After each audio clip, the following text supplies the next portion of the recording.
որպես բլոկի ղեկավար իմ աշխատակազմի հետ միասին, որոշներ անգամ թերի են արվում, մի քանի օրինակով ձեզ ասեմ,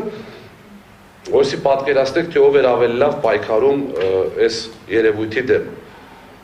Ձեզ չեմ ներկայացնում, դուք ինձանից լավ գիտեք, մենք ոնց ենք պայքարել,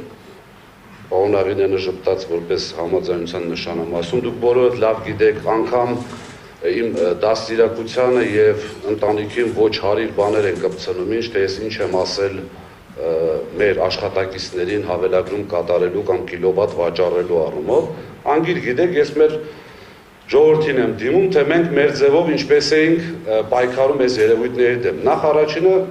հաշվի առնելով, որ կառավարիչը պաշտոններում նշանակել են մարդկանց, որ բացարձակ կոմպետենտ չեն, ամենայն հարգանքով այստեղ անձնական խնդիր չունեմ ես, նամանավանդ իմ տեղը նշանակված գործընկերոջ հետ, բայց չեն հասկանում ինչ է նշանակում կորուստ։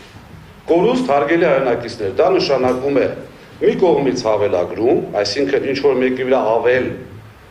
այսպես չծախսած կիլովատ գրել, մյուս կողմից հայտնաբերել այն երևույթները, որոնք հավելագրման հետևանք են, այսինքն եթե կատարվում է հավելագրում, բնականաբար այդ հավելագրումը ինչպես սիրում են նշել կառավարիչը առանց հիմնավոր որևիցե բացատրության մոնետիզացվել է։ Հիմա մոնետիզացման դեպք որպես այդպեսին ինձ հայտնի չի, ամենայն դեպս գլխամասի մակարդակով, մնացած մակարդակներով էլ եթե հայտնի է, ամենայն դեպս ես չեմ ցանկանում այսպես բանավոր քաղաքական հայտարարություններ լսել, ես ցանկանում եմ տեսնել քրեական գործ, ցանկանում եմ տեսնել ում հետ այդ դա մոնետիզացվեց, չգիտեմ, եւ այլն։ Հիմա մենք ինչ ենք արել, մենք զսպել ենք, այսպես ասած կորուստը երկու ճանապարհով։ Հանձնաժողովը դա անգիր գիտի, ուզում եմ մեր ժողովրդը իմանա։ Մենք երբ որ գտել ենք հավելագրում, խնդիրներ, մենք հաջորդ քայլով հենց այդտեղ փնտրել ենք նաեւ այդ դրա արդյունքում առաջացած կիլովատը, որը պետք է վաճառվի։ Դա հաստատելու հետ կապված, ուրեմն միայն մի մասնաճյուղում մենք հայտնաբերել ենք դեպք հենց անցած տարի 24 թվականին մոտավորապես 140-ից 160 հազար կիլովատ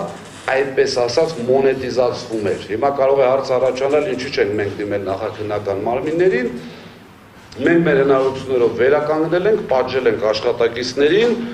որի արդյունքում այդ խնդիրը վերացել է եւ համապատասխան մասնաճյուղում տեղի ունեցել կորուստի նվազում, այսինքն այդտեղ եղել է իմ ասած երկու խնդիր է, եւ մեկը եւ մյուսը։